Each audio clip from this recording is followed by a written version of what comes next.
Hello everyone, good morning. आप सभी का स्वागत है अपनी इस मैथ क्लास में। और हम लोग पढ़ रहे हैं एसएससी जीडी कांस्टेबल का जो एग्जाम है उसके मैथ के पार्ट को। और मैथ के पार्ट में अभी चल रहा है हम लोगों का नंबर सिस्टम। और नंबर सिस्टम में जो सिलेक्टेड टॉपिक हैं जो आपके एग्जाम में आते हैं उनको हम पढ़ा रहे हैं। तो आज का जो टॉपिक है वो है श्रेणी से संबंधित।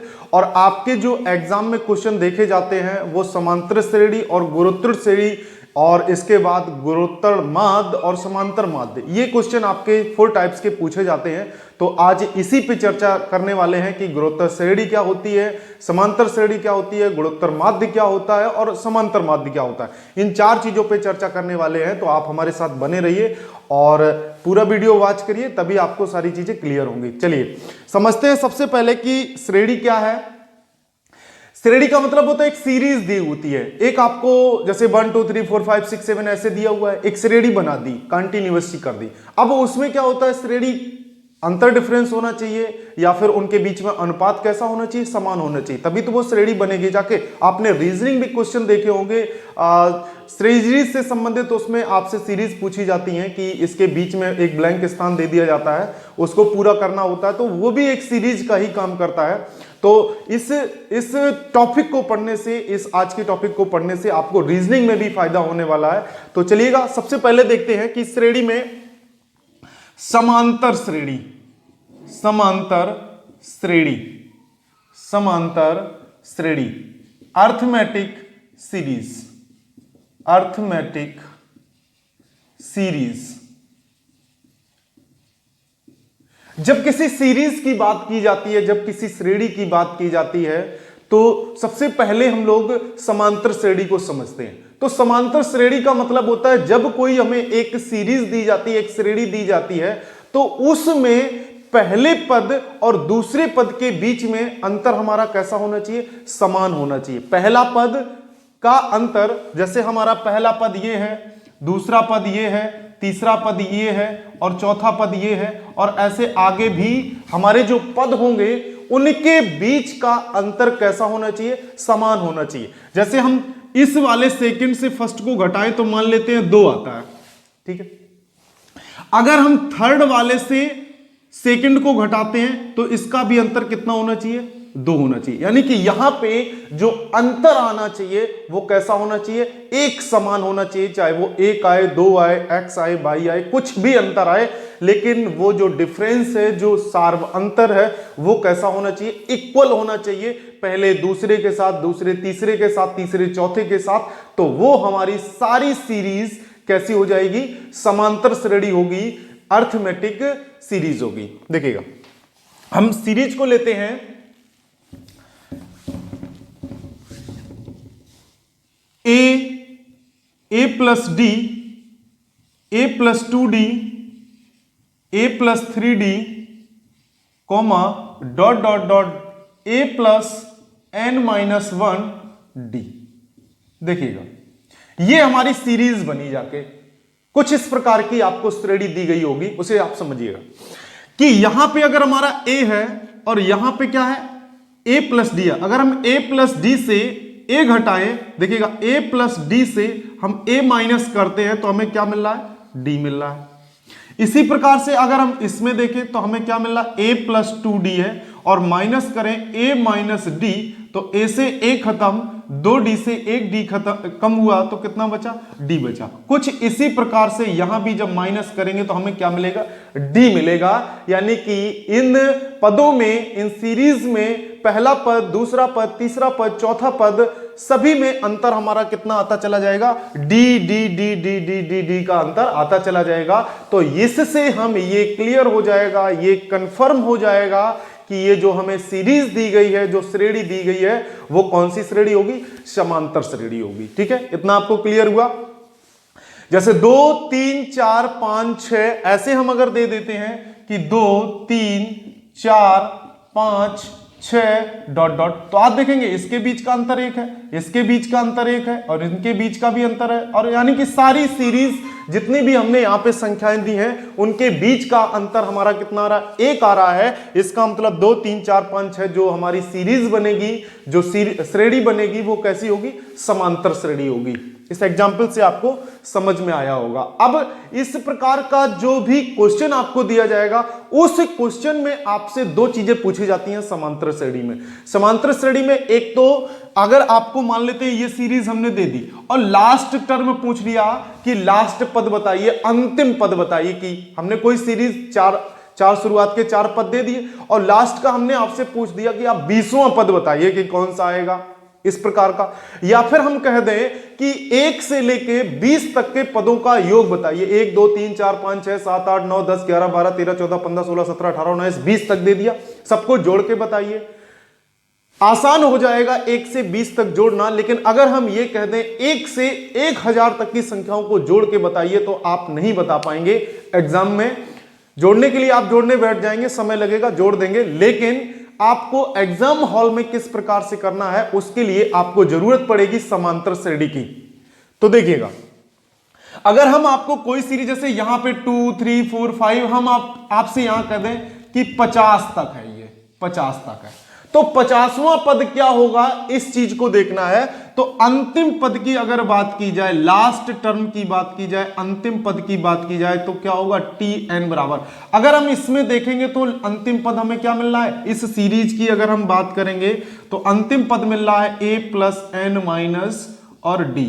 ये हमारा क्या हो जाएगा, अंतिम पद। अगर वो सीरीज समांतर श्रेणी की है और आपसे अंतिम पद पूछा जाता है तो अंतिम पद क्या होगा, tn is equal to, tn क्या होगा, अंतिम पद होता है a plus n minus 1d।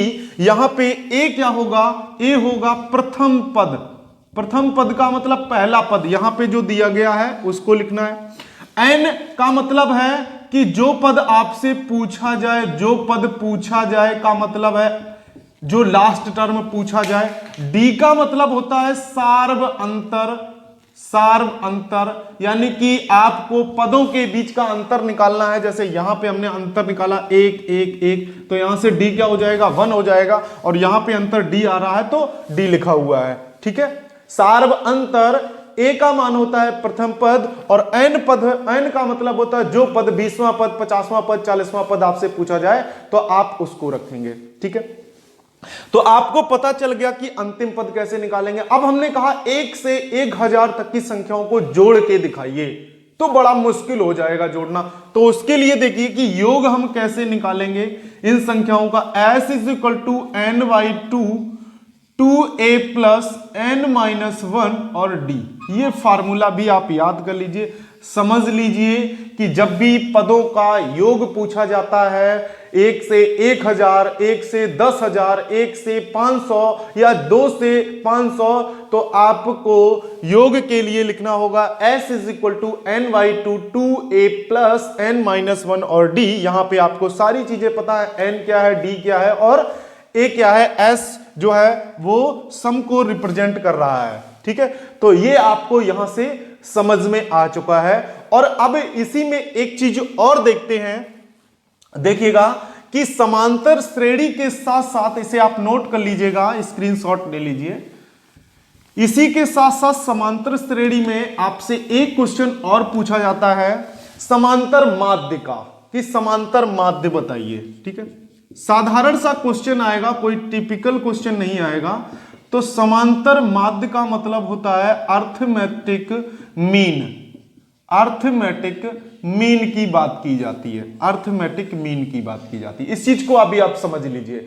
Arithmetic mean का मतलब होता है माध्य की संख्या पता करना। जैसे कोई हमें series they the A B, इस प्रकार की कोई सीरीज मान लेते हैं, यही दिया हुआ है, इतना ही दिया गया। तो अब इसका माध्य क्या होगा, a इज इक्वल टू लिखेंगे a प्लस बी बाई 2। कुछ इस, अगर ये सीरीज दी जाती है, एग्जाम्पल में आप समझिएगा सीधा सीधा कि एग्जाम्पल में दिया गया है कि संख्या 3,5 का समांतर माध्य ज्ञात कीजिए। समांतर माध्य ज्ञात कीजिए। अब समांतर माध्य में क्या करेंगे, जो भी संख्याएं हमें दी गई हैं, यानी कि समांतर माध्य यहां से क्या होगा, अर्थमेटिक मीन क्या होगा, am इज इक्वल टू, तो 3 प्लस 5 और कितनी संख्याएं हैं, 2 संख्याएं हैं, बटे 2 करेंगे, यहां से 8 बटे 2 होगा, काटेंगे तो कितना आ जाएगा, 4 आ जाएगा। तो यहां से अर्थमेटिक मीन की बात की जाएगी तो जो संख्याएं हमें दी गई हैं उन सभी संख्याओं को हमें क्या करना है, जोड़ देना है। जोड़ने के बाद में जितनी भी संख्याएं हो, चाहे वो 2 हो 3 हो, उतने का भाग लगाना। अगर हम इस सीरीज की बात करें इसी एग्जांपल से, तो ये 3 हो जाएगा, ये 4 हो जाएगा, ये क्या हो जाएगा 5। तो अर्थमेटिक मीन क्या निकल के आ गया, बीच की संख्या निकल के आ गई। इसीलिए यहां पे a इज इक्वल टू लिखा a प्लस b, ये 2 संख्याएं दी गई थी बटे 2, तो हमें बीच की संख्या दी गई है। यहां पे a जो था वो हमारा अर्थमेटिक मीन को रिप्रेजेंट कर रहा था, ठीक है, ये सीरीज नहीं है, अर्थमेटिक मीन को रिप्रेजेंट कर रहा था। तो 3 और 5 का समांतर मान 3 + 5 बटे 2 यानी 8 बटे 2, तो 4 हो जाएगा। और अगर इसी में एक संख्या और 3 5 8 कर ले, या मान लेते हैं कितना कर लें, 7 कर लेते हैं, तो इसका क्या होगा, 3 + 5 + 7 करेंगे बटे 3 होगा, तो 7 5 12, 12 3 15, 3 5 15, तो कितना आ जाएगा, 5 आ जाएगा। तो इसका अर्थमेटिक मीन क्या हो जाएगा, 5 हो जाएगा, ठीक है।